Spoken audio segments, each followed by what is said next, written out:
Hey, and welcome to another episode of A Scotsman Talks To.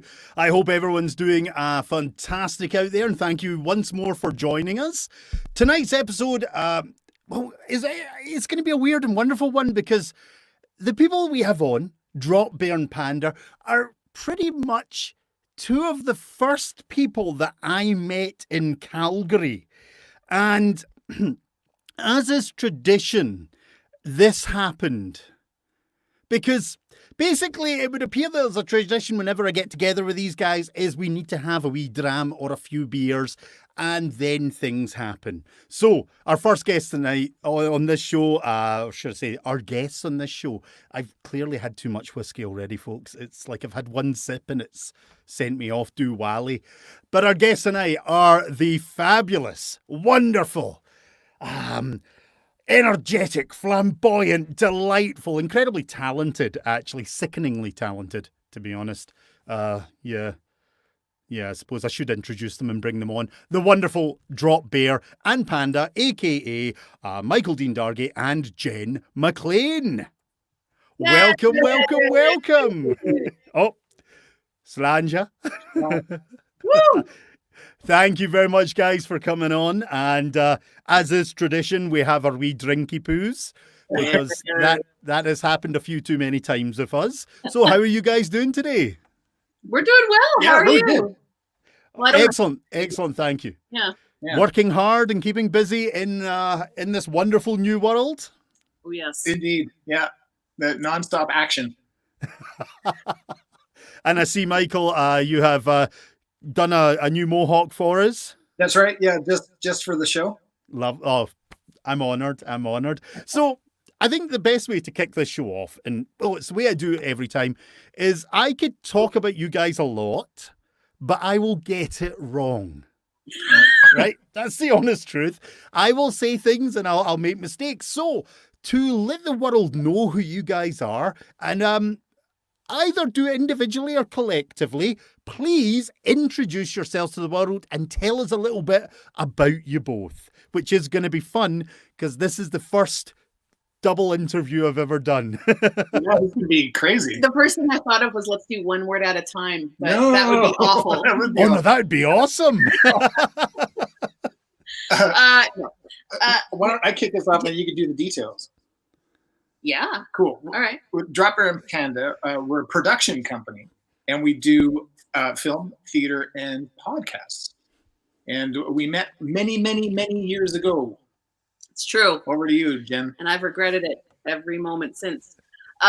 So Michael and I sort of decided that we have a lot in common artistically wise. I have a background in theater, and I've been doing it since I was a kid, and I have a degree in theater. Michael started doing, Loose Moose back in school. Early, but then left it to raise kids and have a family and stuff, and came back to it about 6 years ago. Yeah, so when we first met, we sort of started talking about theater and film and all these things that we had in common, and it was one of those things where we were like, why don't we start just doing fun videos and films just because we can and just because we want to make ourselves happy. And that's basically where it took off. Yeah, shit we wanted to do just because it jumped into our head and it was like, oh, we should shoot that, and be like, yeah, okay, let's do it.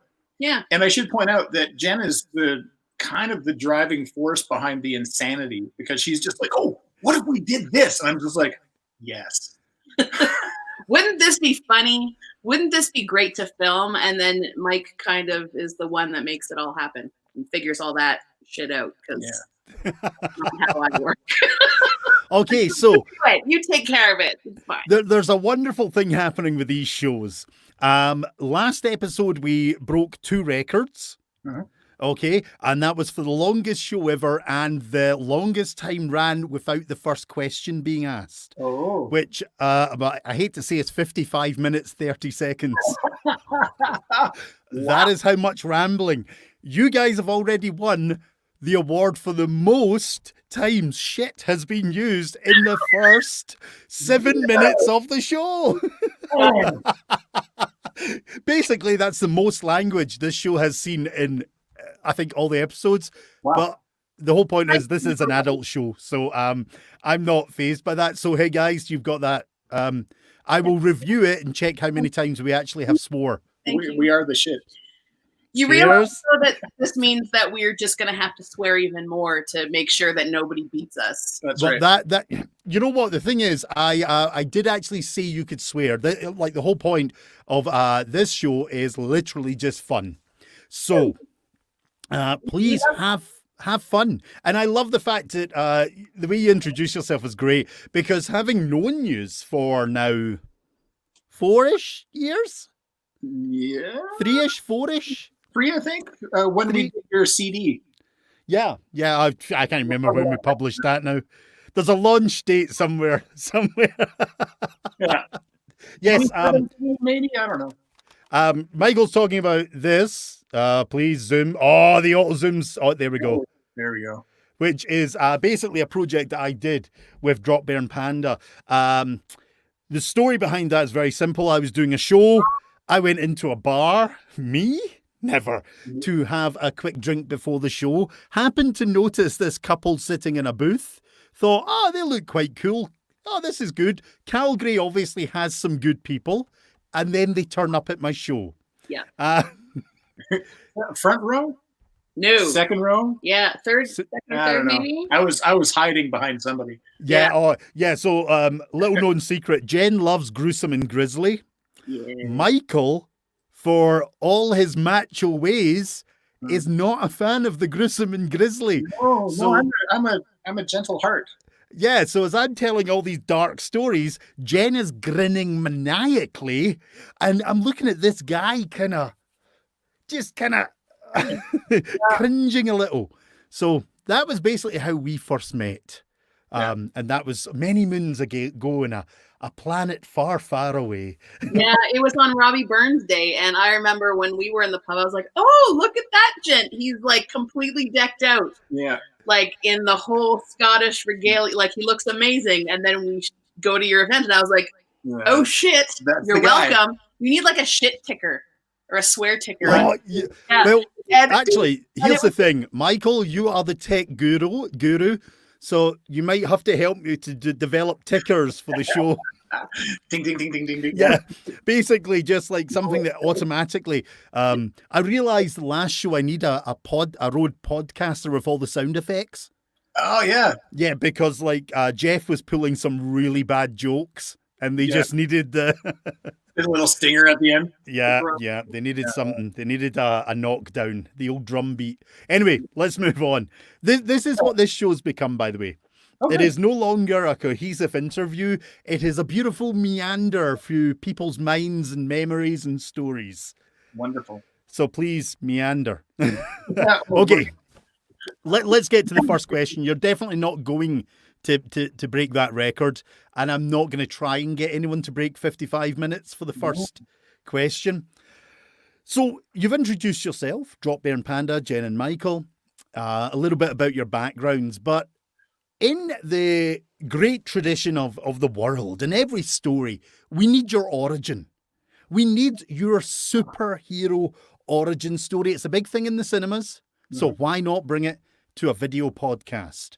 So what I'd like to kind of know and for you to kind of just chat to the audience and let them know about is, where did it begin? I mean, what was the driving force for either you individually or for the group to actually become, when did the performance aspects of your life begin and the influences behind that?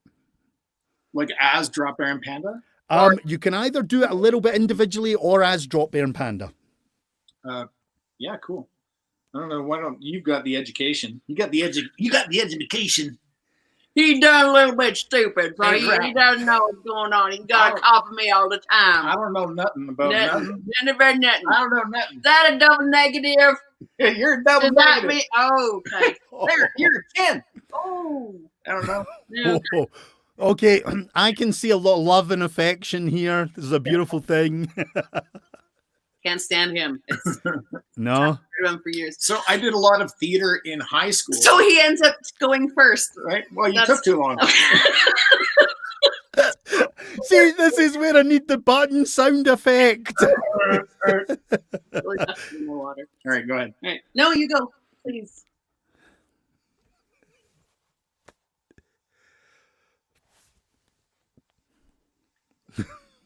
You know, for the podcast side of things, this bit's going to be really awkward.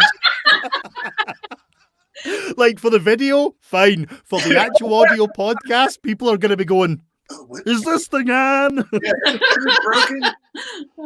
No, seriously. Yeah. Well, so I did a lot of theater in high school, and I did a lot of weird shit out of high school. I was an actor. I was on film sets. I worked for a company called Scheme a Dream, and I did used to do a thing where I'd show up in a gorilla suit and strip down to a Tarzan outfit while singing a song. Mm-hmm. Okay, whoa. Okay, it's not often I ever interrupt an origin story, but why am I just hearing about this now? It doesn't come up in conversation very often. It should all the time now, though. Like all the time. Totally. Anyway, please continue. Yeah, well, so Scheme a Dream, which So what did the Tarzan outfit look like? was like a loincloth, How big was it? not very big. I could go either ways with the next joke. Yeah. So What was it, a thong? Did it cover the buttocks? I mean, Yeah, I believe you've got an exquisite scar on that area. Was that there before or after? no, it's like a standard sort of cheetah, pattern. Yeah, Okay. yeah. just give me a minute. Take your time. Okay. Michael, please continue. Anyway, so I don't want this image to stay that long in my head. Scheme a Dream was this company where they'd send you out on these live performances, and you'd go do like singing telegrams, you do the gorilla strip to Tarzan, you do like the kissing bandit, all this stuff, because it was the 80s, you'd get away with that. And they were located on the corner of 17th Ave and 4th Street, right above the Pin Bar, sort of on the top floor of that little corner building. And I'd go there for my assignment, I'd jump in my little Austin Mini, and I'd drive off to the next thing. How many? Oh. Yeah. And anyway, so I did that for a while. And then in probably early 2000, a friend of mine and I, Ryan Halsker, who I'm still friends with, we started writing screenplays and shooting some stuff. We shot, I directed a short film that a friend wrote in 2005, 2006 with Brendan Hunter as one of the starring roles back then. Our next guest. Take notes because we are not allowed to watch it. Apparently, it's that good. I have. Okay, wait a minute. What's it called? Oh my God. You've got it on some 8-tracks. Yeah, it's like I want to say About Me or something. Brendan will remember, I'm sure. Okay, because that's going to be that'll be the sucker punch that you won't see coming. Isn't that the first question? The shortest interview ever. People are like, I'm out. Okay, sorry, Michael. No, that's okay. So we shot that in the Fine Arts High School in Okotoks. And another guy named Kevin Murray was our director of photography. But that was like early days. But Ryan and I has always thought that we would do some cool shit together. And we did a couple little projects, but it sort of fell by the wayside. And then fast forward, when Jen and I connected, we both had very similar interests in that respect, and we just want to push boundaries and just do stuff. And that sort of brings us to when we get together and let Jen bring her side up to it, and then we'll like connect it like magic. Oh yeah. Cool. Okay. So I got into theater back in junior high. I joined a group called All Nations Theater Society. And that was, back in the early 90s, I think. And it was a improv theater group that sort of taught kids and adults morals and how to deal with society through theater, basically. Like we would make up scenes, and then we would have like an open end, and then the audience member would be able to put their hand up and change it. So instead of having the kids get in the car drunk and presumably drive home drunk and kill someone can put up their hand from the audience and change the ending, go in, take the Okay. whoever's doing something wrong, and then show how you can change the outcome for the better. That's cool. That kind of. It's very Canadian sounding. Yeah. And I mean, they're also kids, right? So these kids are also impressionable. You're taking it to high schools and junior highs and mostly probably junior highs, actually, because that was our age. So to teach kids how to, like not drink and drive, not do drugs. And if you do, what are different things that you can do to help stay safe in that thing. So, and I think the reason why I got into that was I was an unhappy kid. I was a middle child who didn't really know where she was in the world, which was basically every kid in junior high, probably. And I saw them perform once, and I actually found it really interesting, and it looked like a lot of fun, and it was something that I knew I could do. And that's just where that started. And I actually met a few friends that I still have. Chris Monroe, who does the music podcast.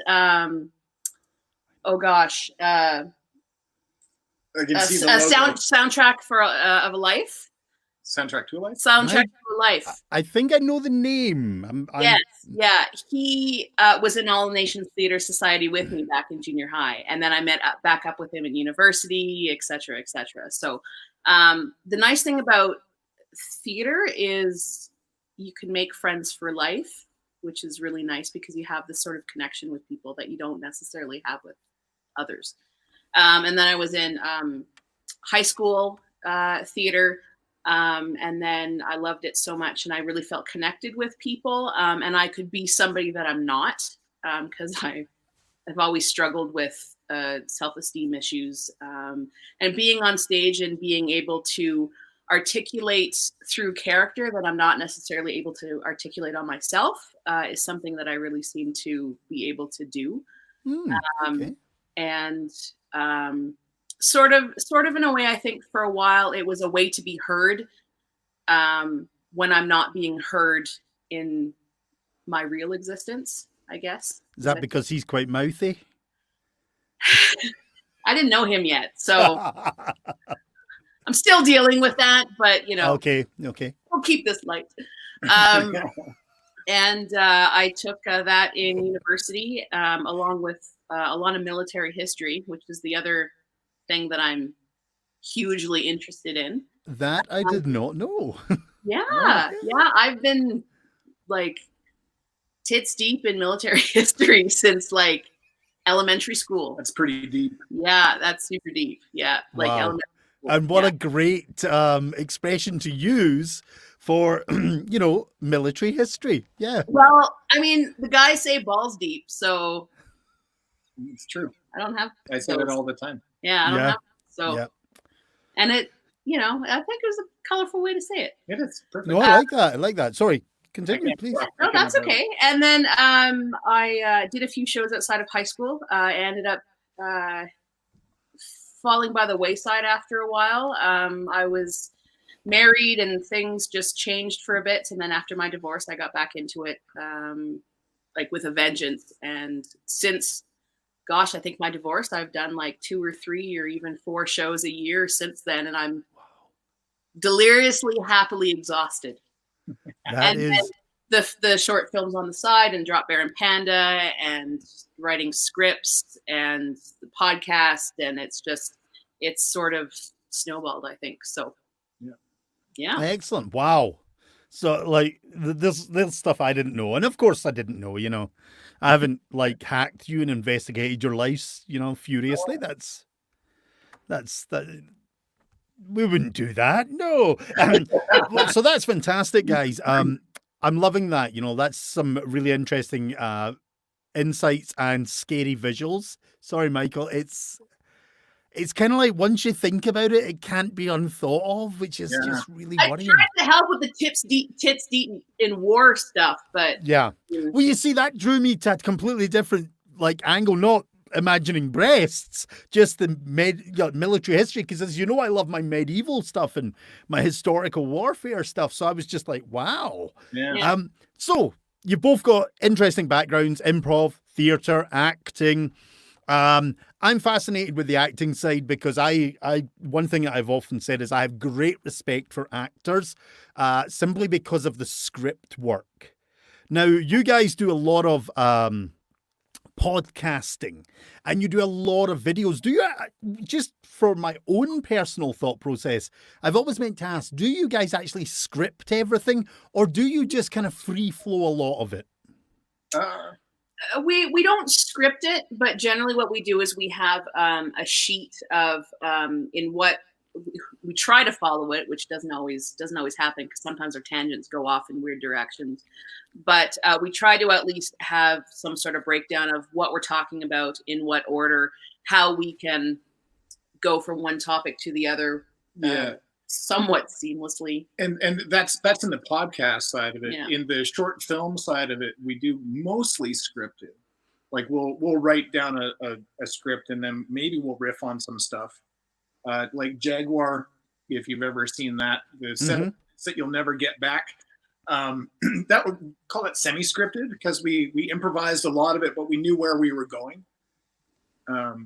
That was the one where you got to drive a ridiculously expensive car. Yeah. And I do, if memory serves, remember the delightful grins on both your faces with the pure pleasure of driving this car with the slight tinge of, please don't have an accident. Yeah, absolutely. Yeah, it was a 1972 E-Type Jaguar. Yeah, lovely. To a lot of festivals as well. Yeah. And a lot of laurels on that poster. It was really well received, which we were pleased with, but surprised, but pleasantly surprised. Yeah, and mostly the reason why we're surprised, I think, is because really it wasn't scripted. We said we should go here, and then, like in the script, which doesn't exist, do this, this, this, and this. And then we would stop a shot and then say, okay, well, let's talk about this next. But we never wrote anything down. We had no real idea what we were doing. Wow. And I think that short got us farther than anything really. Well, when we did 54 Things Scarier Than a Werewolf was done very similarly. One camera placed on the porch of our old house in Kensington. Halloween one, right? Yeah. Yep. But there's others that we've written, like actually wrote down the entire script and stuck to it. Excellent. Now, you mentioned awards there as well, because you have picked up a few quite lovely little nominations and awards for some of your videos and podcasts as well, if I remember correctly. Did you not win something for your podcast this year? No. Oh, no. Nominated 2 years in a row. Right. A whole bunch of them. I think we have 9 in total. Yeah, which is really cool. I mean, that's great because it's pure nominations, which is great. Yeah. Yeah. No, we haven't won one yet, and we finished our 73rd episode. I don't know, about 2-3 weeks ago. Oh, actually, before you say that, you should actually introduce this podcast so people know what it is. Oh, well. I'll figure it out. No. Well, you can. It's called Dropbear Panda Save the World. Podcast of Destiny. Yeah. And it's all about us trying to figure out, ways to make the world a little bit of a better place. So silly news, interesting things, shining a light on people that are doing something good, challenging other people to do the same. Dropbear and Panda reviews. We had a sponsor. The Friday Sock Company. So if we found people who did good in the world or helped us out on our podcast by giving us suggestions or correcting us if we made a mistake, that kind of thing, we would send them socks from the Friday Sock Company. Fantastic. But yeah, we really what we tried to do is, because the world is on fire right now and has been for a while, try to make it a little better, I guess, is what we were trying to do. So yeah, it was a labor of love. The edits took a long time to do because we put a lot of care and attention into them. We had Google as a co-host as well, which was super fun. Okay. I never heard of that ever. Oh. What an honor, Jennifer. How can I help? Did you get that? Repeat that if you can. Okay, Google, say hello. Hi, Jennifer. How can I help? So okay. Right. Our fact checker would then go and we'd be like, ask Google, about this fact or that fact, and she would tell us all the things we needed to know. And at the end of every episode, we'd thank her for her help, and she'd be like, "I don't know how to deal with that," or something really crazy. I don't know what you mean. Or she'd start singing a song, and it would be weird. Which made Jen like flip a table, and because it was every time. Google. No, I've listened to a few episodes. When did you introduce Google? Oh, a long time ago. Oh, Callum.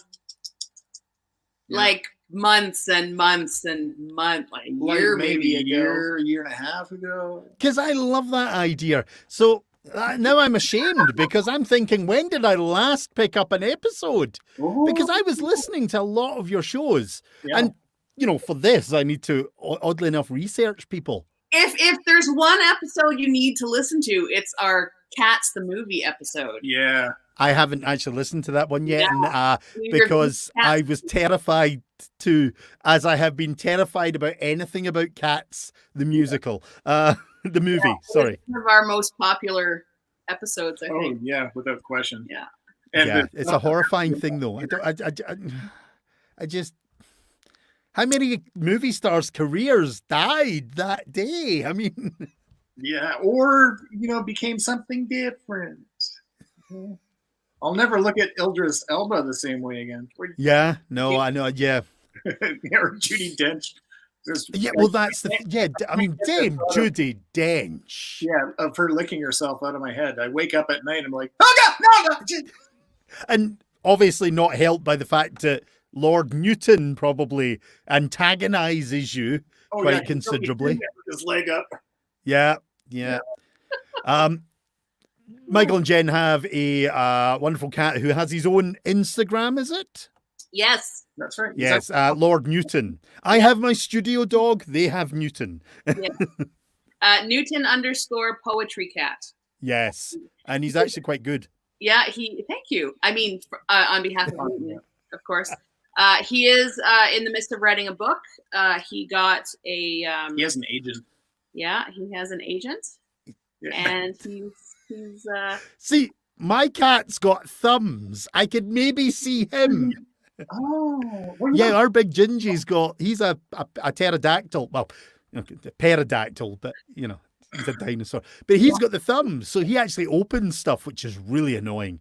But Newton doesn't, so how's he going to write, guys? It's a mystery. I've never seen him write, but somehow it just pops up. It's a mystery. We wake up and there's fully formed sonnets. Yeah. Okay, you really need to check your bank accounts, because I have heard about cats embezzling from their owners to pay for services. What kind of services? Well, in this case, it could be like a ghostwriter. Oh, it might not be. We should probably check that out. Yeah, I think so. Yeah, please do, because it's a serious issue. Yeah. And check under your sofa, because there might be like stashes of toys and treats. It happens. Oh, there certainly is. Yeah. So, Dropbear and Panda Save the World, a podcast of destiny, was that? Yeah, that's right. Right. Episode 73. Yeah. You ended it, or shall we say, took a hiatus. Yeah. I'm just going to say that's bloody impressive, guys. Oh. I mean, I've done podcasts, and I found it very hard to maintain a schedule. Yeah. And I found it very hard to come up with new stuff. That's why this one is so much easier, because you guys do all the work for me, to be honest. I mean, this is what I call the lazy man's podcast, folks. Basically, my guests do it for me. Must be nice. Yeah. 73 episodes. Yeah. Now, it wasn't monthly. It was it bi-weekly or weekly? It was weekly for probably the first year. So yeah, we were doing Dropbear and Panda every week, and then we decided we go to every other week. And the credit for that number really goes to Jen, who was 100% on, like, okay, we're scheduling it. Here's what's going to happen. Have you even looked at the notes I sent you? I'm just like, and then we just run with it. Why did I get the feeling that Michael does nothing but sit on the couch all day eating popcorn, playing computer games, while Jen has to do all the work? Yeah, he tells me he works hard, but I don't believe it. It's true. I'm Yeah. just a slack and idle bastard. Ding, ding, ding, ding. I'm loving it. My day job is scheduling like a couple of doctors and all their clinics and outpatient stuff and inpatient stuff at a hospital. So Yeah. I have to keep people's lives in order and people alive. So I'm Yeah. when it comes to scheduling and that kind of thing. So yeah. Whereas I'm not. Yeah, well, this is something I'm actually discovering. A lot of my guests are giving me insights to the world where I know that I'm kind of like, and it does seem that a lot of performers have. Now, you guys are a performance duo, but you are able to bounce off each other in a beautiful way. But a lot of people, like Jeff, his wonderful partner, is effectively his manager. Yeah. Now, and I know a lot of people like that. So how do you guys find, I mean, like having done solo stuff, Yeah. I mean, having that collaborative teamwork and, shall we say, support, how do you feel for performers that actually is beneficial? Oh, That's well, a heavy one. what? I don't, because I've got my perspective and I know Jen's got hers. I find that I'm always sort of mired in the production side of things. Mm-hmm. So I don't always feel like I can, I'm not always there on the performance side when we're doing that stuff. The difference there was when we did the one act play that we wrote and produced and put up for the One Act Play Festival. A year ago or 2 years ago? 2 years ago? It'll be, I think so. yeah. Pretty sure it's about 2 years ago. Oh, yes, there we go. Stumped, was it? Looking at the date. Yeah. I don't see a date on Yeah. it, but two years, 2.5. Anyway, I guess to answer the question, that Jen brings out the best in me in terms of as a producer and Yes, I do. and as a writer and director and performer. She makes me a better performer. I am nowhere near the performer that Jen is. Like I am constantly in awe of how she delivers lines and how she shows up. And anybody that's ever seen her in anything goes, yeah. I mean, she wins acting awards for good reason. Look at it. So I think the idea is that we play well off each other. So she supports me in ways that I have never been supported before, and vice versa. But I won't put words in them. Sorry, memory flashback. Jen supporting Mike in ways that he's never been supported before. Terribly sorry. Mike is a pain in my ass, and I just want to get rid of him. No, I'm just kidding. Oh, no.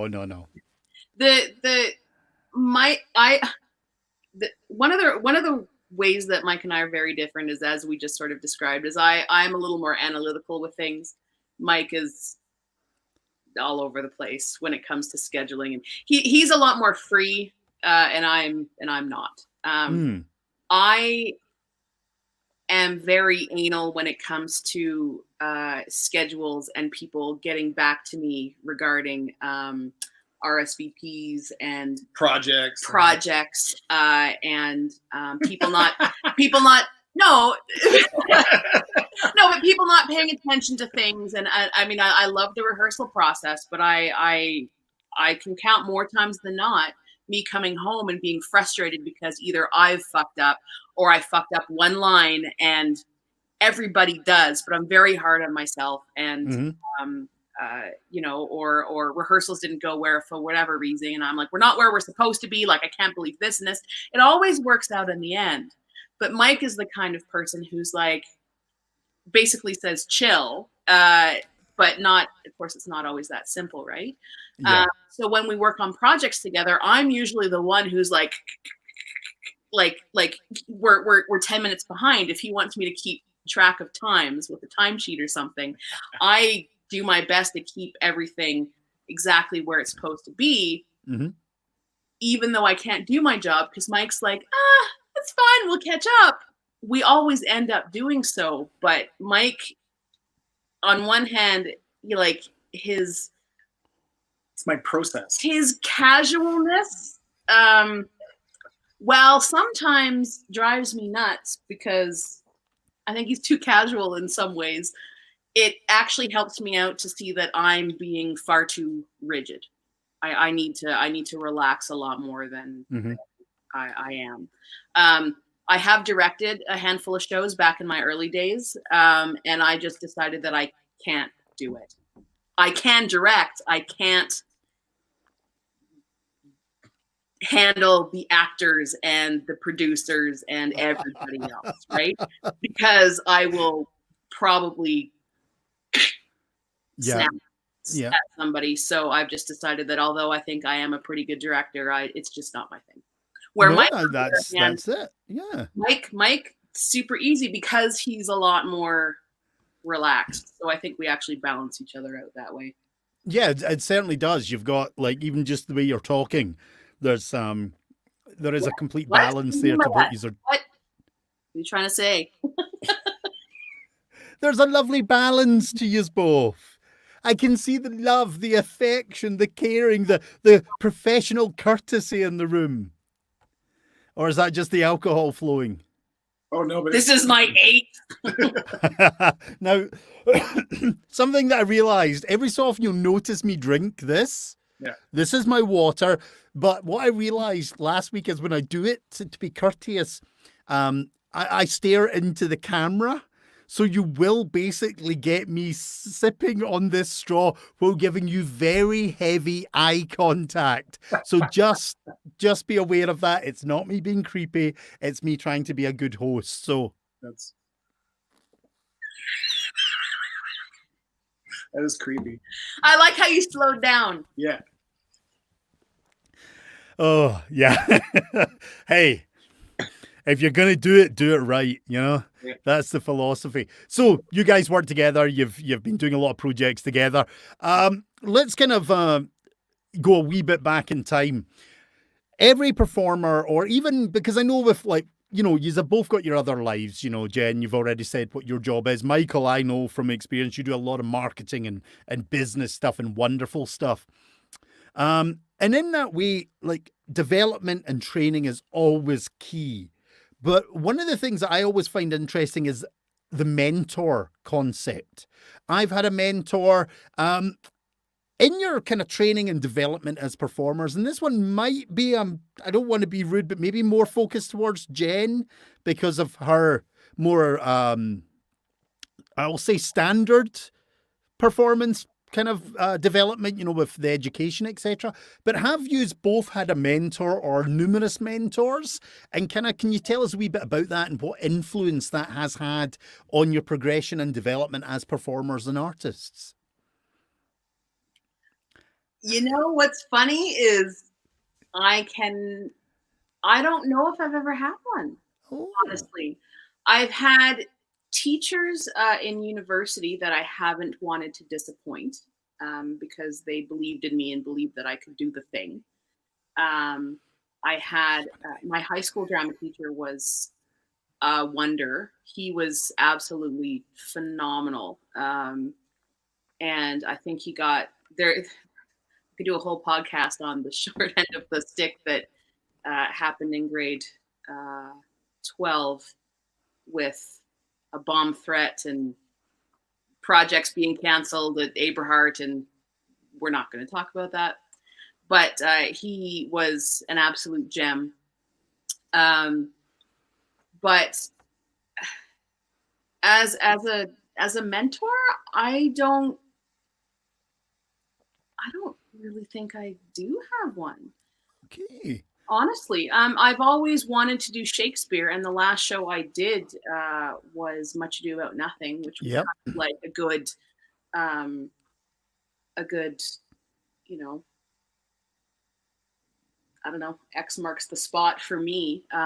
But I mean, there's actors I love, there's performers I love, but I don't know if I would necessarily call them mentors for me. But okay, that's actually quite interesting because But that's also good, Jen, because that means you've kind of developed yourself. You know, there is that double before Michael kind of goes into kind of answering that. There is that double-edged sword. You know, you can take a mentor, and quite often a mentor will try and mold you a certain way, and that way may not actually be who you are. So that, to me, that's a great testament to your skill and ability, as Michael has commented, to say that you've actually forged your own path and been strong enough to actually carry yourself. And as for Shakespeare, well, I think we should definitely make that happen. Let's reach out to Patrick and Sir Ian. We'll get them. Come on. Mr. Kenneth Branagh as well, I think. Oh, Branagh. Oh, no, not anymore. No. Oh. Not after he's Harry. No, he was good in Harry Potter. Okay, Michael, please. It's a great question, and I think early on, certainly Keith Johnstone at Loose Moose Theater when I was young, because I never went on stage at Loose Moose until I came back as an adult 6 years ago. But I did a lot of training with him in the 80s, as well as people like Frank and Tony Totino.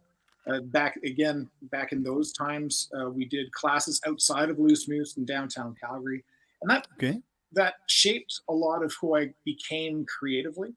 Not necessarily in theater, but just the fact that, learning improv, or certainly that level and that style of improv at such a young age, certainly changed a lot for me. So there's that, for sure. I think when it comes to filmmaking, lots of people I look up to. I haven't had anybody take me under their wing and sort of show me the ropes. Cool. It's always been a collaborative thing where, hey, I think we can do this. Let's try it. And, we're going to learn how to write a script in final draft. We're going to go get Robert Rodriguez's book, A Rebel Without a Crew. We're going to learn from that and, read as much as we can and then experiment and try it. So a lot of what I know has come from trial and error. Cool. Certainly the people at Loose Moose now, because I spend a lot of time there. Dennis Cahill is the artistic director there, and the stuff that he says and how he coaches performers, it makes a huge impact on what I'm doing. And I think less so in improv. I mean, obviously there's still that part, but I've been in 12 kids shows over the last couple of years, and going through that process and basically inventing a script and then performing it over the course of a month. Mm-hmm. Having, the different directors that I've worked with sort of help me realize that, how to become on stage have been huge. Excellent. And not to blow sunshine up Jen's skirt, but watching her perform is certainly an inspiration as well, because it's, sometimes it's hard to get out of your head and just be a character, where Jen seems to be able to just flip a switch and she's a new human. This is why I keep him around, really. Yeah, I was actually just about to say, do you want to just turn the camera, Jen, and we'll just continue this conversation? It's all about you. The Panda Show. Thank you. Oh, lovely. Great answers, guys. And I'm loving the fact, out of the guests I've had so far, you're the first two to kind of mention that you've kind of forged your own path, which I think is incredibly important, because although a mentor is a very it's a good thing to have. It helps establish you, it gives you advice, it gives you a bit of guidance. There is something to be said about really pushing yourself forward on your own and basically falling on your ass when you need to and picking yourself up and keep going. Yeah. Which, it sounds like you guys have done, or should I say Michael may have done. Jen, it sounds like you've just sailed through it in a enigmatic and kind of strong, powerful sort of way. I do what I want. Graceful as a panda. Graceful as a panda. Okay, so that actually brings me to a question that somebody asked me when they heard about this interview. Dropbear and Panda. We need to know why Dropbear and Panda. I mean, I'm presuming people know what a Dropbear is, but maybe that needs to be explained as well. Not everyone. Yeah, well, Dropbear is a fictitious, violent, vicious koala. Totally real. Yeah. So that's what a drop bear is. Pardon me, because they drop from the trees. Surprise you. Some people, some people say they're koala size. Some people say they're like 10 feet tall. You just never know. And what happens to their victims? But they're never seen again. Eaten alive. Yeah, just dragged away. And where do these beasties live? Australia. They come from Australia, but there are some that have made it as far north as Canada. Wow. Right yeah. You say that's the problem with Australia. It's just a country that wants to kill you. Yeah, it's true. It's true. But from drop bear, I mean, there's no real origin why I became drop bear other than I'm super cuddly and really nice, but I can kill you. Legit, like not joking. Actually, yes, I remember when I discovered Michael's darker, more trained ninja-esque skills. Ninjas. Yeah, I know. Yeah. So that's kind of that's my side of it. And really Panda is, Jen had her face buns up one day and she's got like this great naturally occurring stripe and she falls down a lot and she's adorable. It's better than saying I'm roly-poly, I guess. Why do you fall down a lot, Jen? We were out one night and I had the space buns in, which look like panda ears because my hair is black. And I think I had my eyes cold because black eye makeup and whatever. And I was doing my punk rock thing. And we might have had a few drinks. Maybe. And there was a couple stumbles and it was, she's like a panda. And Panda was born. And I want to say Panda was born first. Yeah, Panda was born first. And then as we started doing things together, we came up with the name Dropbear and Panda. Yeah. Well, yeah, because when I first met you, Panda, I remember Panda being in existence. Yeah. But I don't think Dropbear had quite evolved, or was it? It was just in the. Well, no, it was as people don't call me Dropbear; they call me Dargie usually. Yeah. Right. People call Jen Panda all the time. So Dropbear and Panda as a group has existed for 5-6 years. 5 years? No. 5 years. Yeah. Not 6. Not 6. 5 for sure. We can look this up, but we're lazy. Yeah, but so that's why. So because I always knew you as Dargie and I knew Jen as Panda. Yeah, that's right. Right. So we really need to make up a way better origin story, and we keep talking about needing to do that, and we haven't. Oh yeah. Because no offense, as a storyteller. Yeah, I don't know. Just Jen was drunk, and Mike is. Yeah. Yeah. But we would go out as we used to go to Dickens a lot for the painting parties. Mm-hmm. Yeah.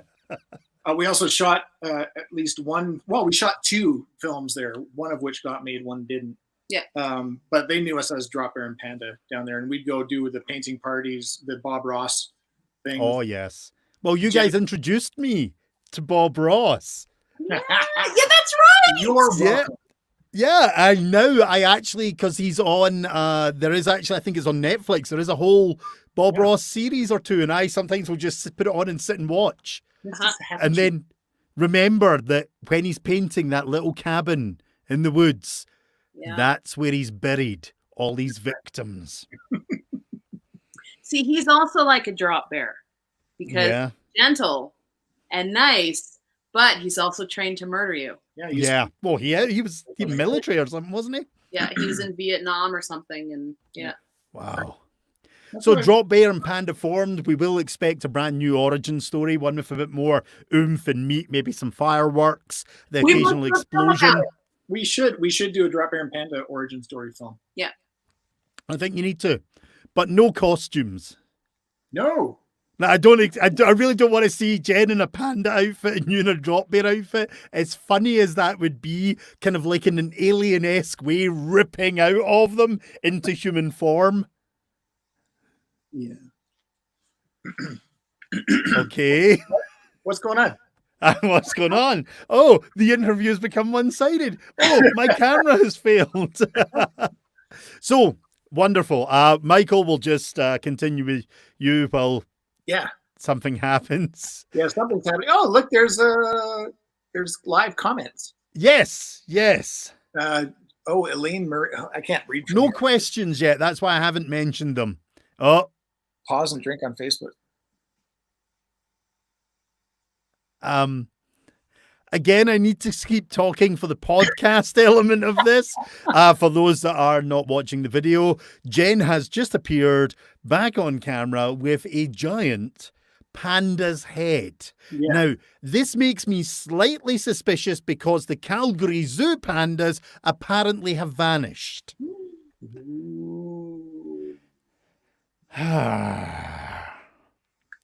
Yeah. I'm trying to remember the name of the Christmas short that we did. Oh, you better watch out. Right. This panda head makes an appearance. Okay, Jen, you might need to remove it to continue speaking because I don't really want you falling asleep in there. By the way. Sorry? I can totally speak through it. You can actually. I sure can. Well, she's got theater voice, which I remind her of often. Yes. So, ladies and gents, those that are now possibly watching listening to this on the podcast in the future, this is becoming surreal. Fear and loathing in Las Vegas moments are starting to pop into my head. If giant bats appear on the screen, we're running away. We haven't even hit an hour yet. Sorry? So we haven't even hit an hour yet, and I've already got. No, we haven't. No, don't worry. This. Okay, I'm going to ask another. Do I even want to ask another question? Oh, okay. We're now degrading. We're now falling apart into mania, which I love. Puppets. Okay, you need to explain. So the panda's head we have talked about, Christmas. Yeah. The puppets. I've seen this one, so you need to explain the puppet that is now appearing. Well, so this we've got a short film coming up that we're going to be making. It's currently working title is Felt Like Death, because puppets are made of felt. And it's a zombie apocalypse movie that we wrote last year. Did you not already do a puppet one? We did a short. We did the short film. I forget what it was called now. It was for Halloween. There goes the neighborhood. Yeah. Oh, and this isn't one from that. No, this is well, no, we didn't. No, so we a really good friend of ours, Jen Bain, created this puppet, and Jen will get the other one. Because we had this idea that we wanted to do a short film that involved the puppet apocalypse. And so we had these puppets custom made by Jen Bain at Royal Whimsy. Yeah. And so we're hoping to shoot that this summer. It's a 10-minute short. It takes place in Kensington. I now have 4 guests on the screen. This is becoming incredibly delightful. Set a new record, didn't we? Huh? Yeah. Two puppets, 2 Muppets. I mean, yeah. Okay. Yeah. Right. Okay. That's the that's the size of that. Yeah. Yeah. They're fantastic. They're well made. So who made them for you again? That was Jen Bain from Royal Whimsy. Royal Whimsy, Jen Bain. So there you go, folks. Venom's looking for a... Did you just make that puppet gesticulate? She has got the rock and roll. Oh, right. Okay, I thought there was just one finger. Oh, I love it. Okay. Let's try and get this back on course. Yeah. Right. I actually have lost my complete question train of thought now. There's just a lot going on here and weirdness, and I'm loving it. And this is kind of what I expected from you guys. Just complete randomness. Yeah. And I'm having to fill in the gaps because of the podcast side of things as you work with puppets. Yeah. We should have just created a whole stage show there, like a whole skit for a couple of minutes. Looks like Elaine was having some problems, but Elaine, I don't know if you're watching this or you're just listening to it, but we did have some puppets and a panda head, so there were some pauses, but I don't know if your video... No, Elaine is watching, and I've looked at her messages, and yeah, I think there may be an internet connection issue somewhere. We're flowing pretty smoothly, but maybe there's a little bit, because there's been a lot of thunderstorms, and I know that messes about with things. Something I'm not used to. I'm used to rain, but not thunderstorms. Oh, yeah. Canada is teaching me so much. It's a wonderful place. Well, yeah, you were just, all you'd have was drear and fog and... Yeah, dreich, damp, miserable weather. The moors, gross. Ugh. No, that's Yorkshire, love. It's the same place. No, don't even go there, laddie. We have had words about this. Don't you be pushing my Scottish button. All right, so if Callum can get back on track after I ruined it with the puppet head. No, it's okay. It's okay. Okay. I can help. I can help steer this thing. Yeah. Okay. The ship. We're currently trying to figure out how to deal with this Home for the Apocalypse documentary that we're working on. Yes. So that's a thing that's sort of in the pipe right now. We've got the puppet thing coming up that we're trying to figure out. We've got some casting already done for it. We've got a commercial coming up that we're going to be shooting for Rocky Mountain Sidecar Adventures, which is going to be awesome. And that just came down the pipe in the last couple days. So you, sir, are the first to know. That's right. Actually, meaning we haven't told anyone until just this second. Yeah. Yeah, I know that. Yes, and that's great. But you already know. Yeah. We're all connected. But We're all basically, it's a very incestuous, without the intimate touching and eyeball licking community. But your listeners don't know. No, that is right. This is a wonderful announcement. Jen, please remind us what you just said there. Anyway, so that's happening. You can go back and listen to the tape. So those are a couple of the projects. This is what our nights are like when we go have a drink. It's just me with my head in my hand, shaking them. Yeah. Time. And now you've got me and Michael to deal with tonight. So this is why we put the podcast on hold, just to bring it all back. So fantastic. We paused the podcast at episode 73 so we'd focus on these three big projects that we've got in front of us for film. Excellent. Well, obviously amazing, because the Home for the Apocalypse, I'm looking forward to that. The puppet one will be fantastic if it's anything to go on the one that you did the last time.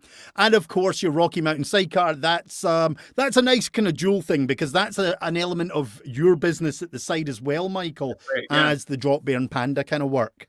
So I'm actually really excited about that. That's like an act. It's an actual, like, legit, like, project. Oh yeah, I mean it's also involving tourism, Calgary. Yeah, it's a big deal. So we're pumped about it. And that's going to be a good one. And well, we can't really talk about that probably because you're still probably in the workings. Yeah, but that's happening.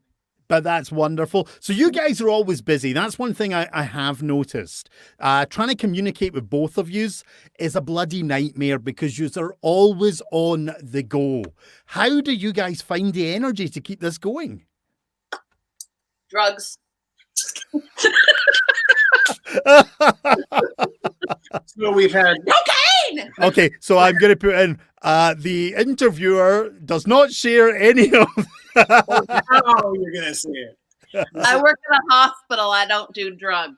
No, that's right. You. Hospital. No, I'm just kidding. Okay. Yeah. Sorry.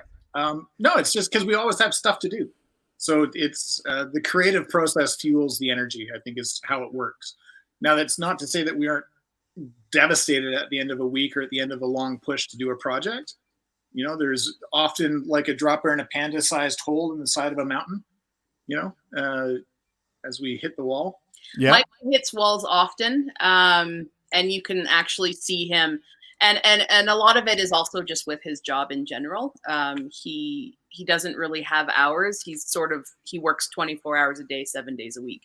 Being an entrepreneur, that's kind of how you do it. I, at least for my day job, I work Monday to Friday, 7:30 to 3:30. So I have set hours and then I can work around that afterwards. But I mean, even after doing Much Ado About Nothing in the fall, I decided that I needed to take a break because doing, 2 to 4 shows every year for, the better part of a decade finally caught up to me. And I love doing it so much. But I needed to not do anything for a while. And I even had an opportunity to do a kid's show at the Loose Moose Theater. And it was even going to be like a smaller part just because everyone knew I was tired, and I still turned it down, and I just couldn't do it. Yeah, So well, you got to learn when to relax, I guess. I know, I get you, Jen.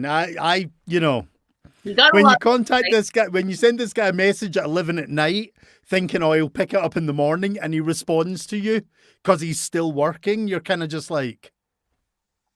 And sometimes he's not still working. It's because he sleeps with one ear open. So, I mean, yeah, sometimes Ah. to answer his phone at 11 or 12 or 1 o'clock, just in case it's a client or one of his kids, right? So Yeah. it's how it is, right? But you have to love what you're doing to be able to work through being exhausted, because if you don't love what you're doing, you're going to either be tired all the time, no matter how much you work, or you're just not going to last, or you're going to be miserable, right? So luckily we love what we're doing. And Which is absolutely fantastic, and it shows in all your projects. What was the one that I really loved? It was one of your early Halloween videos. The name has escaped me. Was it your old house? It wasn't the werewolf one. Was it the Terror Ring? Yes. That was it. Was it with the well, we were at the bar and then we chopped the wood, or was it the Christmas one? It was one you did at your front door again. Maybe it was the werewolf one I'm thinking of then. Scarier than a werewolf. With the little girls. The little girls, yes. Really? Yeah. Oh, that one was, I loved that. I thought that was great. Because I was upset at the werewolf one that there was nothing like, a comment about under a Scotsman's kilt. We all know that what's under there is not scarier. It's so But cute. it is gruesome. It's just so small and cutie patootie. It's got its own curtain. What? What has just happened there? So fuzzy. Okay, we're moving away from this topic now. Started it. It's got its own cod piece. That cod piece with another little cod piece. Yeah, basically, it's just a never-ending sporran. Just basically a sporran wearing a sporran, wearing a sporran, wearing a sporran, wearing a sporran. That sporran that looks like testicles. The ball sack. It's no longer in existence. That's what I thought. Okay. A mutual friend made me a new one for my wedding last year. Right. Yeah. So this one looks like an even bigger. Even bigger. No, this is a beautiful piece of leather work he did. So, moving away from testicles and genitalia, what is going on here, guys? Welcome to the show. If you're just Welcome for any new listeners. Dropbear Panda. So you guys have hit the bottom. All the rest of the interviews will just go up from here. Right. Yeah, and Michael, you really need to work on a ticker because I reckon we'd have hit over 100 by now. Well, and I think we've got like 3 or 4 anal references. We've got some swearing. There's boozing. There's drugs. There's tits. There's penis. It's all here. There's Yeah. So, yeah. Dropbear and Panda. Perfect. Yep, that's it. Dropbear Panda. This is what to expect when you interview such esteemed professionals. I can't wait to be knighted. Yes. Hey, I've had a night on the show. Oh, That's the thing. We've gone from a night to us. No, you guys are wonderful. Oh, you're sweet. You guys are fabulous. You know I've got a soft spot. Don't know. Take that back now. You know when you just walk into it? So Okay. we recently re-released or reposted our last year's Canada Day short. Oh, that's the other we thing made. that we're doing. Yeah. Yeah. Called Canada, We're Fucking Awesome. And we had to, of course, put the little asterisk in the swear word so Facebook would let us put it up. But I was really actually proud of that. We scripted that 100%. Yeah. And we are working on a new little Canada Day short film For next week. for release next week. Fantastic. Yeah, I saw you posted something and I didn't have a chance to watch it, but I did acknowledge the post by staring at it and going, oh, that's Dropbear and Panda. Would you mind just taking a water sip break and stare at the camera, just like you'd be watching that post?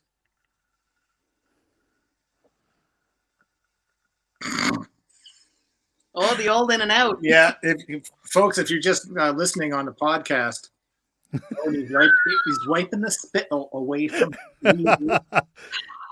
Really? I just okay. This is degrading. Okay. Okay.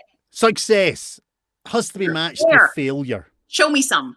What? Success? What? No? Okay. Okay, sorry. What was the question? We'll be serious. Success needs to be matched with failure.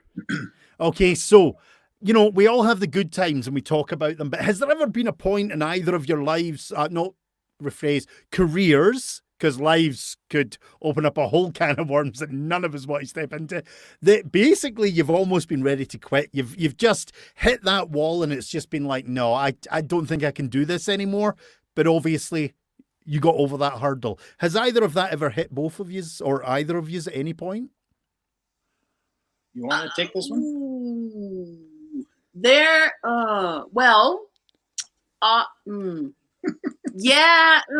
not really quit forever. There was a show that I directed, which is the last show that I ever directed for a theater company in town. It was when they were still fairly young. And it was a disaster. There was a lot of things that went wrong in the show. A lot of things that should have been taken care of by people higher up in the company that wasn't. And I I don't want to speak ill of this company because no, don't mention company names, please. And if they saw this, they would know, because it has been spoken of before. But it had me step back and think that I shouldn't say yes to everything that comes on my plate just to build experience. That's a really good bit of information straight away for any performer. Please repeat those words of wisdom, Jen. Do not take every job that's offered to you just so you can build experience. Very well said. They're not all good. No. Some of them could be, but they aren't. But on the other hand, it was a good learning experience for me to know what my limits are and what my boundaries are.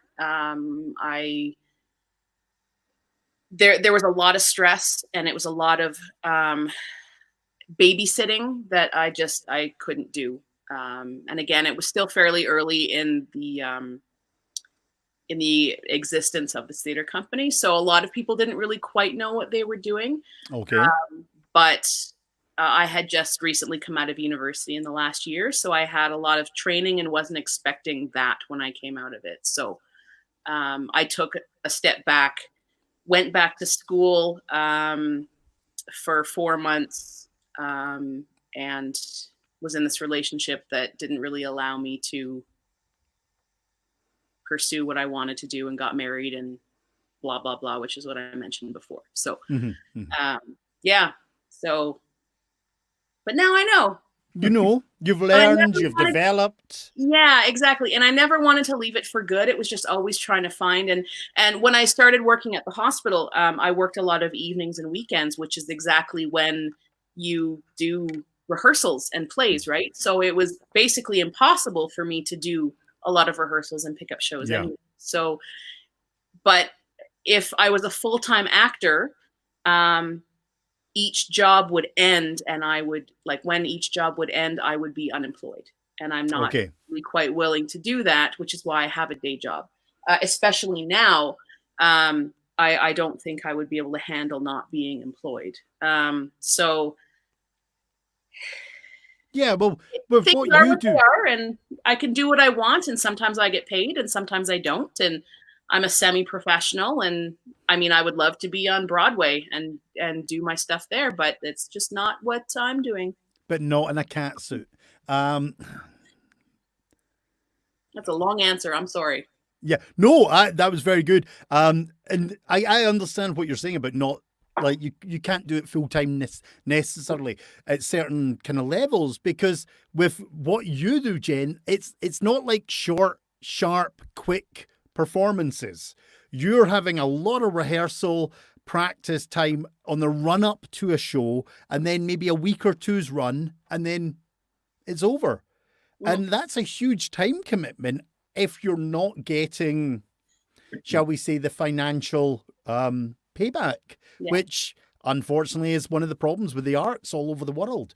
We don't necessarily get paid to the level that is involved with a lot of the work. Yeah, it's very difficult. And even people who are full-time actors, they have sometimes 3 or 4 jobs going at the same time. The director for Much Ado About Nothing had one gig in like Strathmore, and then had to drive to Calgary and then stay overnight in Calgary, and then drive back to like Olds and then stay that night over at Olds and then drive back to Calgary. Wow. It's just so he could, pay his bills, and he loved it.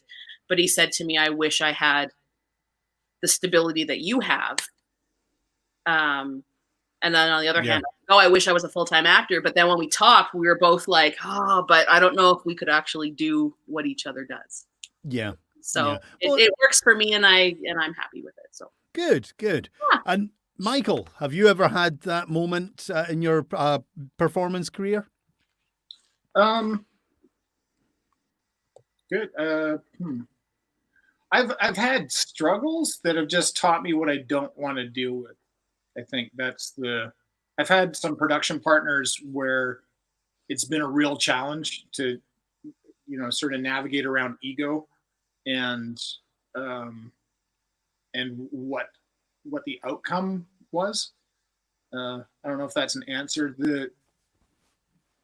I've never come close to quitting anything that I've been doing. Like I guess that's the answer to the question, is that no, I haven't hit that. I've hit places where I'm just like, I need to change how I'm doing things.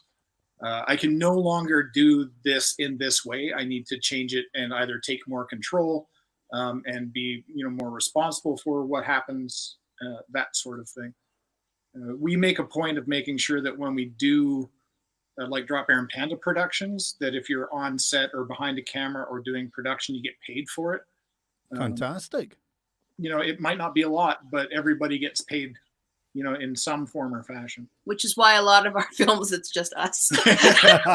Well, no, I totally agree with what you're saying, because it's something that I'm trying to do for this show as well for my guests.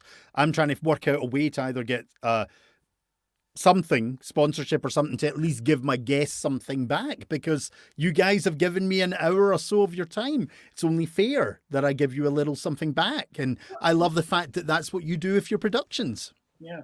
Well, the trade-off, I think, with something like this is that we get to talk a little bit about us. We get exposure. And I use that word really loosely. We don't do it for exposure, but it's nice because we love you and we love your audience. And we think there's a connection there that people would be like, oh man, they swear like sailors. As Elaine says, I think she said that we must be over 90 to watch in Canada. I don't know whether she means us. Yeah, I'm not sure about that either. I was looking at that and yeah. Oh. Anyway, folks, let's move on. Let's move on. Thank you for those wonderful answers. I think we should move on to our top 10 questions now. The quick fire round, guys. Are you ready? Are you prepared? Ready? No. Well, we've reviewed your questions, all 10 of them, and we have our answers ready. Have you? Did not go back to the previous episodes? That's how good of an actor he is. Good. Oh, you got me, you cuddle bum, you. Okay, are you ready? Yeah. You're stuck in an elevator with one person. Who is it? Oh. And this is for both of you. Oh, we have to come. No. One each. You basically both have to answer separately. Does it have to be you? Damn it! I can't get rid of him. Okay, one person stuck in an elevator. I think we should coordinate our answer because we're here as Dropbear and Panda. I think yes. I think we need to come up with an answer. Okay, tell me when you've got your answer, and then I'll give you the count, and you answer together. Are you ready? Yeah. No. So hold on.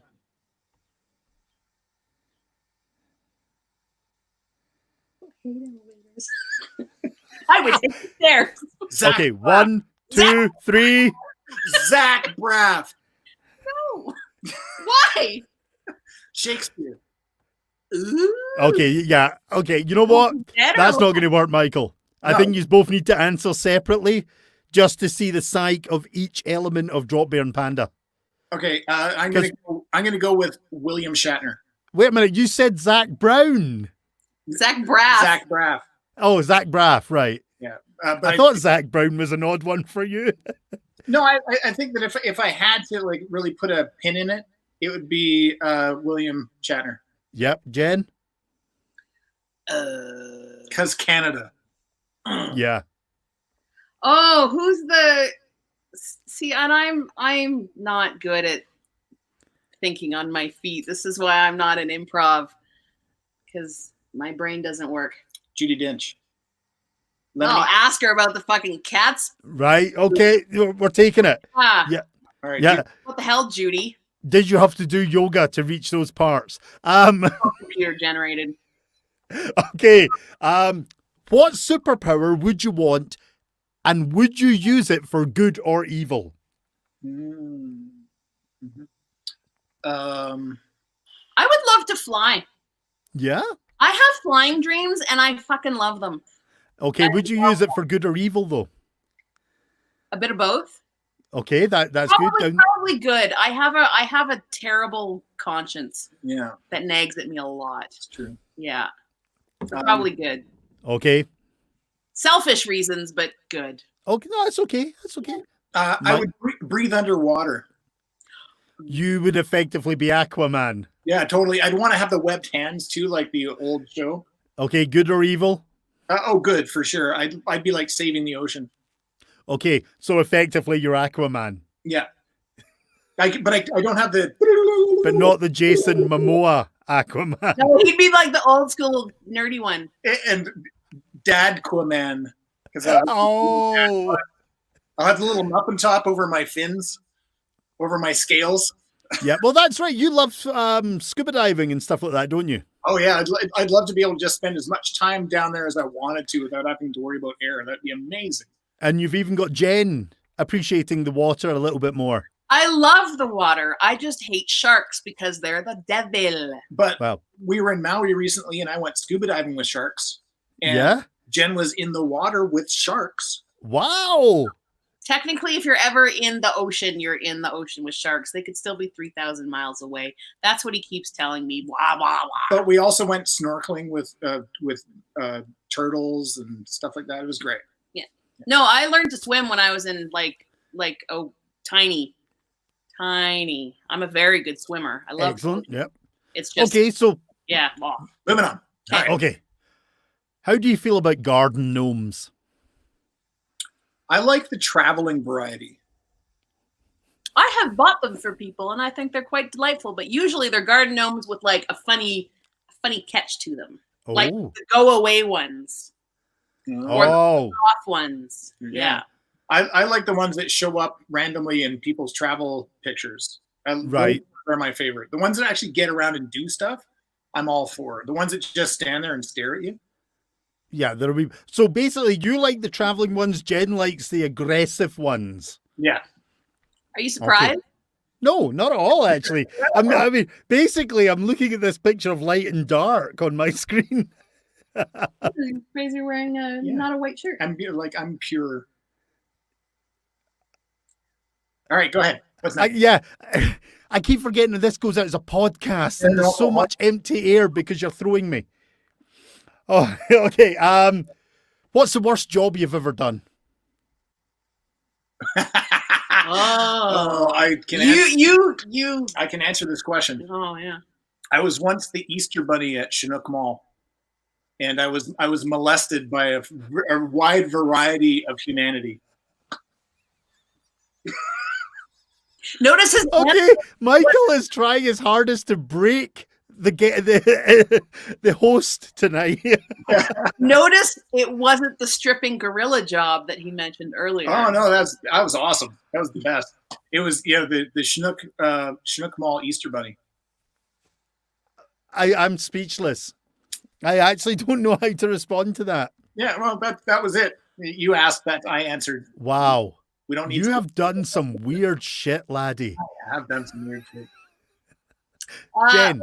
I have had much fewer jobs than Michael. I tend to keep my jobs longer than, I don't know. I'm also much younger than you are. I'm professionally unemployed. Yeah. I had, I guess, so I've had very few jobs, I guess. I just keep them for years. Yeah. But my worst, I guess, out of all of them would probably be a barista at a very particular location. Okay. It was, and it's not there anymore, so I can tell you. It was Grabba Jabba at Market Mall. And I found the customers to be very rude. It's amazing how awful people are when you can't get their immaculate layered latte in, under 12 seconds. You order something, it's going to take longer than, I don't know, whatever. Anyway. It's a coffee, guys. Just drink it. It's, just get over it. Exactly. So, I mean, things take time if you're going to get a specialty coffee. And I was really good at it. I'm a really good barista, but man, assholes come out at the coffee shops. It's amazing. Yes, I hear this a lot. Yeah.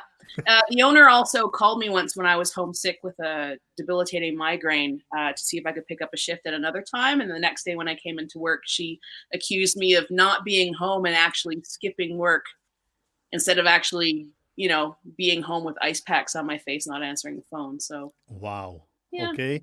Yeah. How delightful. Yeah. So that wasn't good. Pineapple on your pizza, yes or no? Yes. Yeah. Good.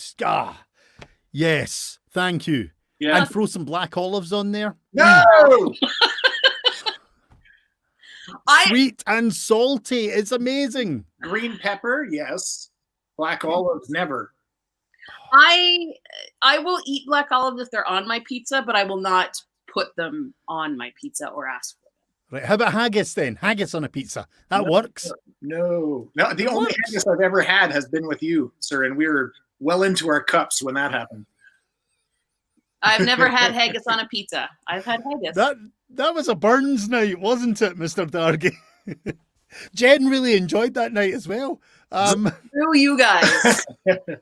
Screw you guys. I was very angry. Yeah, but she got over it and never mentions it again. I didn't until you guys mentioned it just now. I don't know what you're talking about, Jen. You must be hearing things. Which is the right way to hang the toilet roll? Oh, flap out. Forward, yeah, forward Yeah, down. good. Never- Somebody actually answered the other way recently. I will defend those people though. What? Because when Newton was a kitten, he would bat at the rolls, and if they're rolled over the forward way, like we do it, you get toilet paper all throughout the house. So when Newton was a kitten, we did it the other way. So Newton just is a bit of a troublemaker, really. Lots of cats do that. No, my cats have never done that. Did you really just go there, Jen? She's 10 sometimes. Yeah. Especially when Newton's involved. I know you just don't. Yeah, she's so protective. Don't badmouth the Newt. No. The only person who's allowed to badmouth my cat is me. Yes. Fucking asshole Yeah. he is. But I'm actually surprised that he hasn't made an entrance since he's such a prima donna. Well, he's currently sitting up in his perch there. Right. Oh, jeez. See that little That lump. Yeah, but it's one cat, and he's got this palatial home. Oh, that's not all. He's got a couple. Yeah. Oh, geez, spoiled. Yeah. Well, we all have a small house and don't have very many places to put his cat trees, so we're in the window. Okay, what's your favorite kitchen utensil and why? Ooh. Spatula. Why? Well, it gets all the stuff that you need. If you're getting soup out of a pan, you're getting mashed potatoes out of a pan, you need to get that extra stuff when you're baking. Spatula. Spoons aren't going to do it. You need that spatula. Okay, Man, Michael. that's a tough one, Callum. That's like the hardest question I think I've ever been asked. That's like Very asking. important. What I didn't tell you, this is actually a psychological test that gets sent away. So I would have to say bottle opener. No, I'm just kidding. Nah, but wait a minute. Are we talking about the one that you plunge down and you screw with the bottle on top, or are we talking about the professional kind of flippy Swiss Army knife one? The flippy with the multiple reticulating angles. Okay, that's good. But Paranormal Heart Podcast agrees. I don't know what, but it could be the spatula comment. Yes. But Kat is a wonderful woman. This is another podcaster, and she does a paranormal. I was a guest on hers. So are you going with bottle opener, or do you wish to change that? Because I'll give you that. No, I'm going to go with my bottle opener. Well, I mean, it does. It's got the screw thing. It's got the flippy thing. It's got the knifey thing. The little knife. Yeah. No, there's a whole thing. Yeah. I mean, it's basically the kitchen utensil that you can take out a home intruder with. That's right. Great for eye sockets. Yeah. Yeah. You could kind of catch the ear with a bottle opener. Oh, And yeah. you said I was dark? You know, you've got the knife for basically stabbing up the nostrils. Yeah, that's right. Yeah. You know? No, it's all there. Yeah. Yeah. Okay, that got a bit dark. Why did the chicken cross the road? Your ass? Well, what was that, Miss MacLean? I'm just trying to. You guys are so easy. Okay, what's your other question? Oh, Why God. did the chicken cross the road? If I say to get to the other side, is that just boring? No, that's acceptable. There is no wrong answers. He was stapled to the crossing guard. And that's... what amazes me is you basically flip back and forth between dark and light. And I do like that. So my question, does the crossing guard cross all the time, or does he just go back and forth from one side? Yeah. Well, generally doesn't a crossing guard cross when there's children, which would imply a child stapled the chicken to the crossing guard. Yeah, or there's a child stapled to the crossing guard with the chicken. The chicken, because that child might not have been taught how to use a stapler. That's right. And at the other side, there's the smart kid that's got the staple remover to get the chicken off the crossing guard. He isn't going to do that probably because the kid that stapled himself is possibly like the bully or the bad kid because he didn't know how to use it. You know, there's a whole backstory of confusion there. There really is. Yeah. Yeah. Does the chicken have to be alive? Because I had a vision of KFC in a bucket. Oh. Just like, chicken parts. Yeah. Or like a whole chicken butt separate. Wow. Well, that's a lot more staples. Yum, yum. You need a bigger budget for that. Yeah. Okay. Right. There could be a whole series of just why did the chicken cross the road? And time. You need time. Not the spice. You need time. Maybe a chicken was eating the KFC while crossing the road. Cannibalism. You've got to throw in your cannibalism whenever you can. Or he was in a skip the dishes bag and the guy was just like, I got to get to my drop off. Maybe he was the skip the dishes driver serving fried chicken to... Whoa. Maybe he was the car. Oh. That's what I love about this show, Callum, is it's just so cerebral. It almost deserves a panda head, but you already had that one. Okay, maybe I should continue. Who would play you in a biopic of your life? Oh.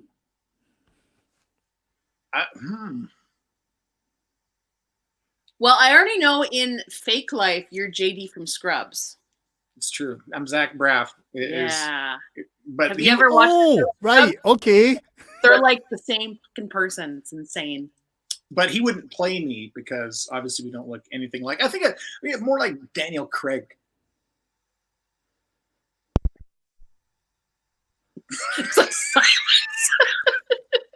Did he just say Daniel Craig? Yes. All right. Maybe I'll go back to Ewan McGregor. We're about the same age. No. Maybe the same age, but just no. Didn't go there. Well, how about this? How about she picks who's Oh, gonna play, yes. and I'll pick who plays her. Oh, that would be fun. Yeah. Yeah, but then I'd just go with like Pee Wee Herman or something. Paul Rubens. Yeah. I could see it. Had to. But he does serious stuff as well. Yeah. I do. I'm very serious. Yeah. No, Paul Rubens does. Oh yeah. Well, did you ever see him in Buffy the Vampire Slayer, the movie? God, you talk about that a lot. It's true. It is. It's true. I'm trying to think. I'm going Yeah, I've back. never seen the movie. He had the most epic death scene you've ever seen on film. You can check it out. You'll see it. You'll be like, oh, I totally see what he's doing. Okay. Yeah. Okay. Yeah. Right, Michael, your turn. Okay. So really, you're going with Paul Rubens, eh? No, Oh, okay. I'm not. But Oh no! Come on, then, Jen. You've got to finish this. okay, you know what? Daniel Craig could probably work. I could see that. Okay. I could. Yeah. Somebody's getting lucky tonight. His right hand. Well, okay. So now it's Michael's turn to destroy that mood. Oh, that was the wrong hand. Your right hand. It smells like happiness. Did you say it while he was drinking? Did you? Our aim, so for those who are listening and watching, our aim is basically to make Callum not talk. To make Callum speechless is like the ultimate, like winning, like the lottery. I think we've done that a few times. So I need some help because I'm terrible at names of actors and actresses and stuff. So trying to think like who would be a really great fit to play Panda. Well, so far the only one you seem to know is Dame Judi Dench, but that is not going to work at all. Not that old. No. Man, I'm open to suggestions because I'm just terrible at names. You're asking me? Who played the Thing on the stuff? Yeah. Paranormal Heart Podcast. We love you too.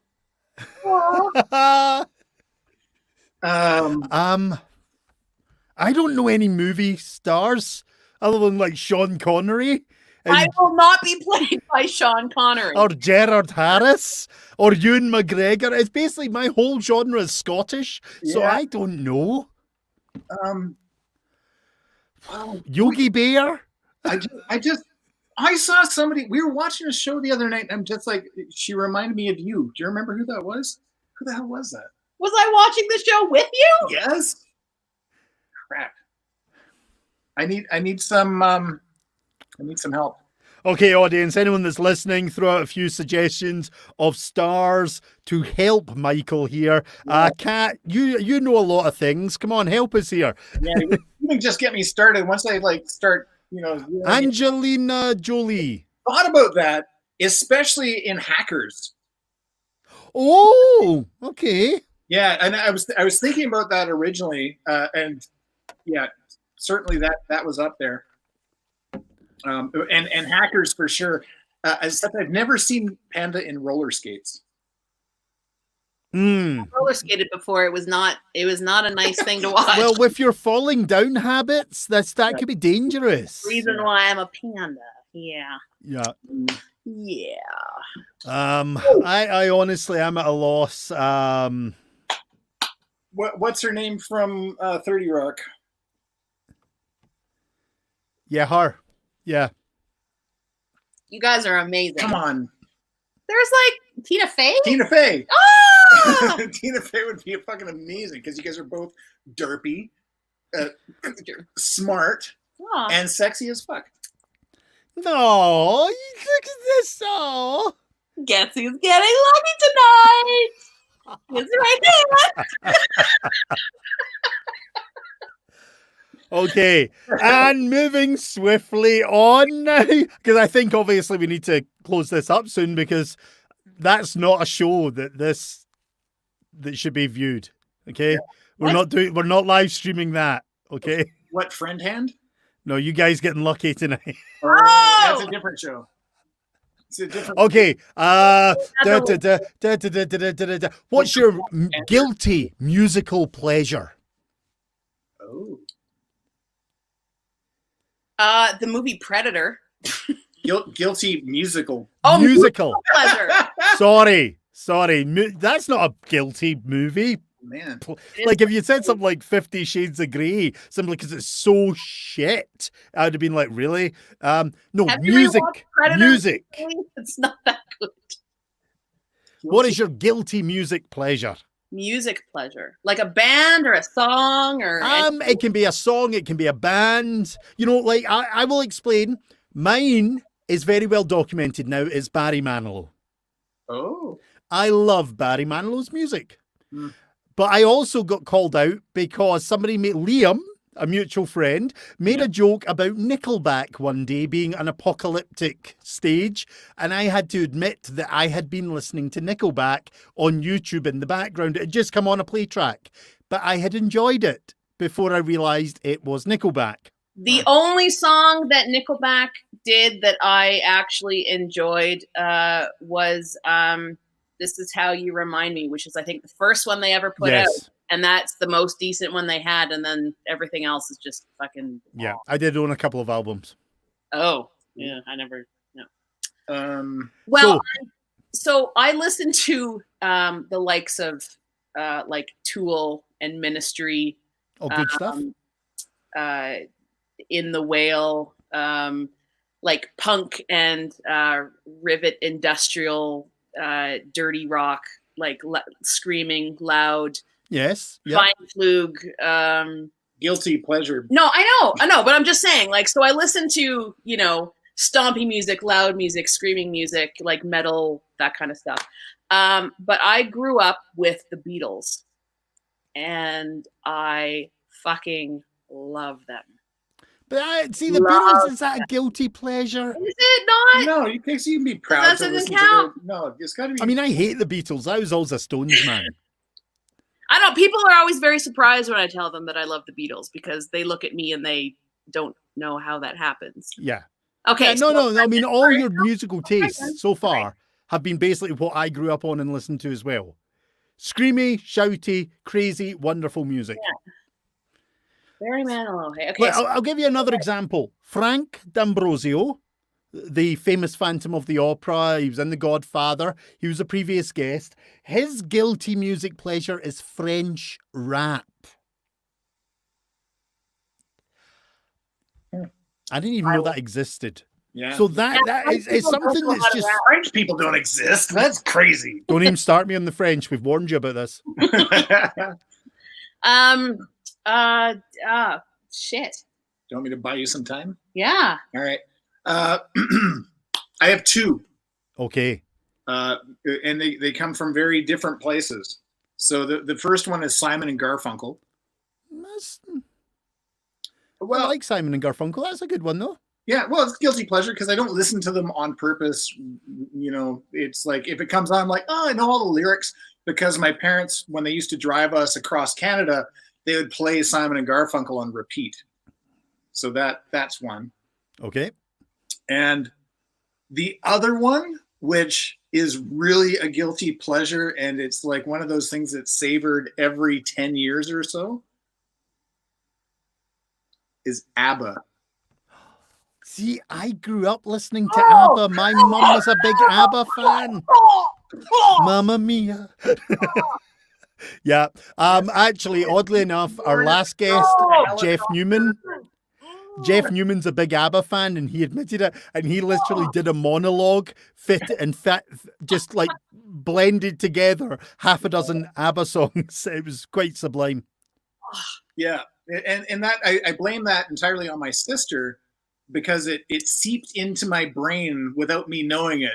And every once in a while, I'll hear an ABBA song, and just like I get this, I'm like, doo, doo, and it's like happening, and I'm like taken back to those days, and then I'm just like, yeah, who was that? Yeah. Okay, Jen, have you thought? There you go. I've set the bar. All the music I like is amazing. Okay, you know, if you don't have guilty pleasures.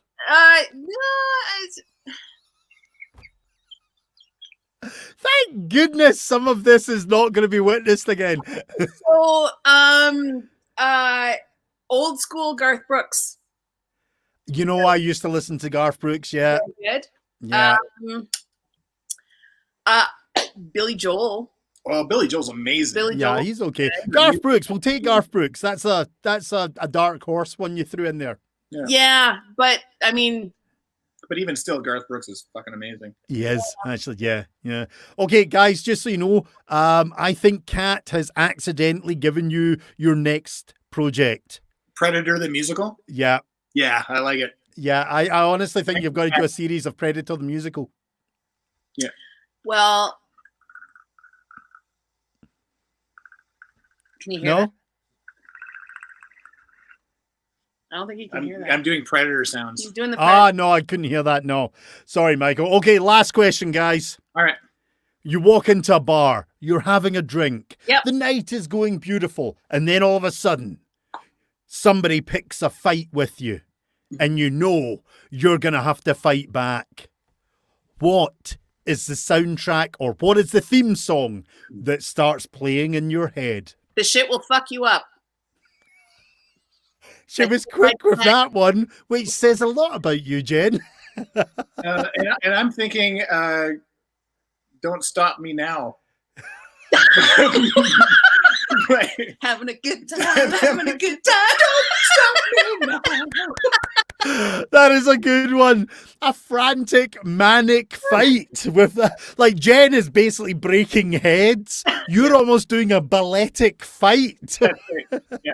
And I'm running, across From the Kingsman, sort of like that. With I'm running across the bar and I step on that chair like Fred Astaire, and I I got this. Beautiful. Yeah. Well, that is our quick fire round, which wasn't actually that quick. No, I'm sorry. Cat had Staying Alive. That would be fucking amazing. I always said Tiptoe Through the Tulips. That was my fight song. Always. Staying Alive? Tiptoe Through the Tulips. Oh, yeah, of course. You know, it's just got to be done. Or, some good rocking bagpipe mania, Yeah. Hey. Singing in the rain. Oh, Just singing in the rain. that's been done though. Yeah. Yeah. Oh, dear. Okay, guys, we're going to wrap this up. This has been an absolute pleasure. Yeah. But to finish off the show, I always like to ask one question. And it's kind of like, you guys have been performing. You have been doing this for years. 5, 6, 7. I can't remember how long D&P were together.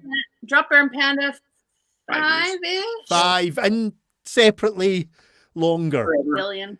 If you were to impart any words of wisdom, and we're talking about that Yoda moment, I want you to put yourself in that tiny little green dude's body, big ears, robe, lightsaber, words of wisdom. Mm-hmm. What would you give to somebody who's coming into the industry? What advice could you impart?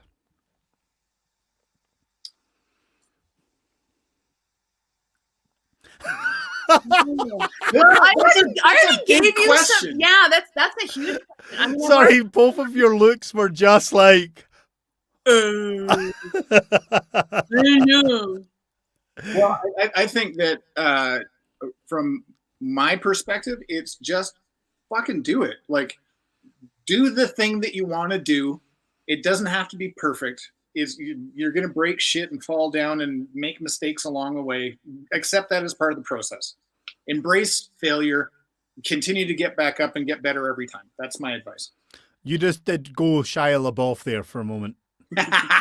Just do it. Do it. There's 2 excellent Shia LaBeouf references.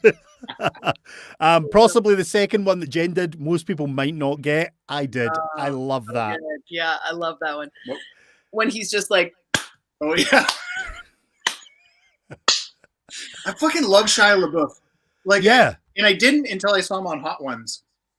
Hot Ones? Yeah, he did a Hot Ones interview, and it changed my entire understanding of who he is as a human.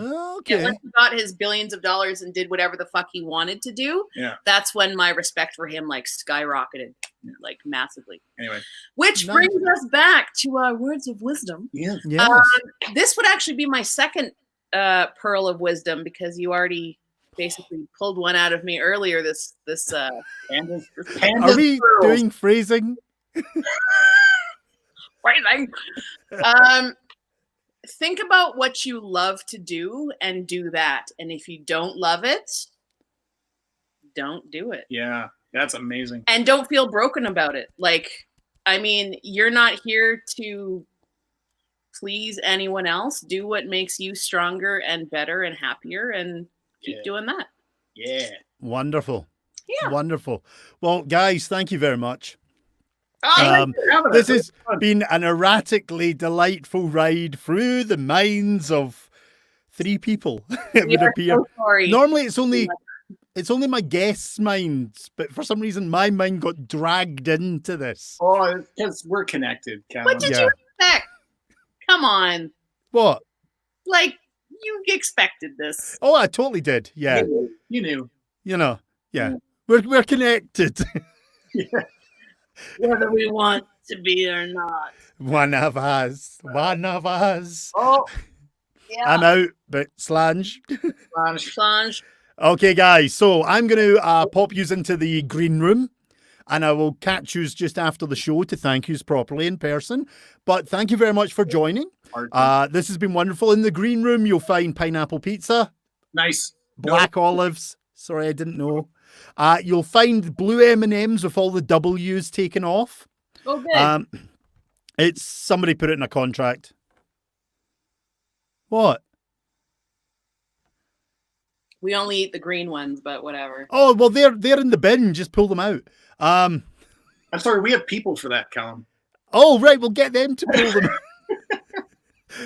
I had to avoid the phrasing potential there. I very quickly adjusted. But guys, I want to thank you, ladies and gentlemen, Dropbear and Panda, Michael Dean Dargie, and Jen MacLean. Thank you very much for joining me, guys. Thank you. Thanks for having us. Bye, guys. Bye.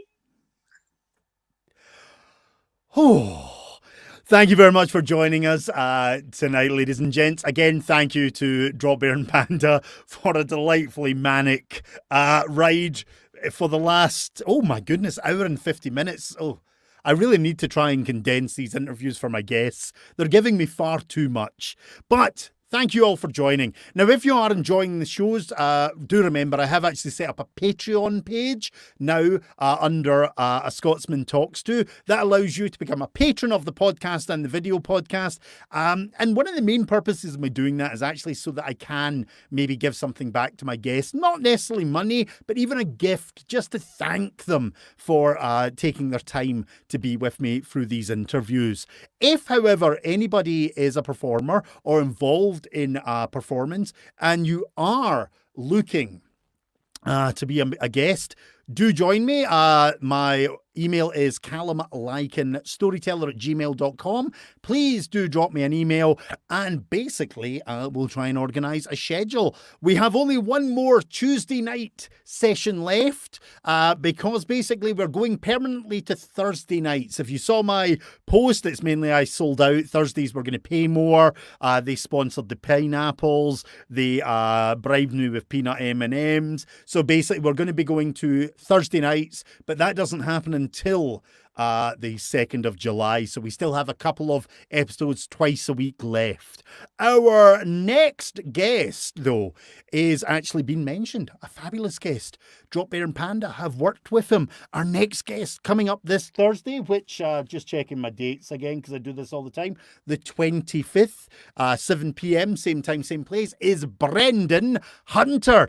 Brendan, if you don't know who he is, he's apparently in a movie. What did we say? Oh yeah, I've got that. I'm not going to mention it. I can see in the green room D&P smiling and laughing at me. So, but Brendan's an amazing actor. He's worked on many theatre productions, but he's also more renowned for his voice acting and artistry. He has voiced many an animated character, advert, movie. He's done it all. So I'm looking forward to it. I believe he's working at the moment on Marvel and Disney projects, which, you know, I'm excited to find out if he's going to be like the Hulk or someone. No, to be honest, I'm probably going to be the Hulk more, because all the Hulk does is go, "Arr, arr, arr," which sounds like me talking every day. So, ladies and gents, Brendan Hunter, this coming Thursday, we've just had the fabulous Dropbear and Panda. I hope you have enjoyed yourself. Thank you once again for joining me, and I'll see you on the next episode of A Scotsman Talks To.